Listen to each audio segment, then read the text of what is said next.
When something leaves a system, something else moves in. That is the rule. Vacuum is temporary, absence is unstable, and control never tolerates an empty space for long. Welcome to Mysterious Encounters.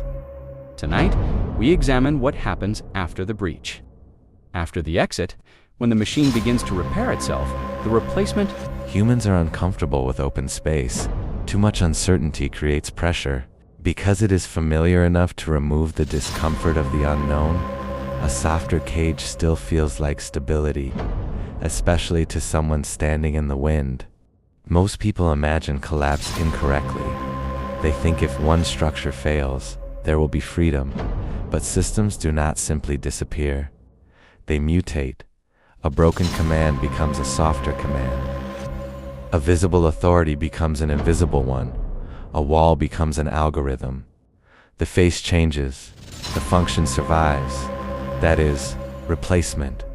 Replacements are rarely introduced as restrictions. They arrive as solutions, convenience, efficiency, protection, improvement.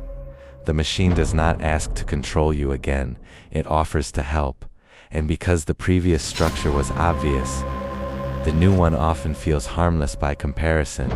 That is how substitution enters unnoticed, not by force, by relief.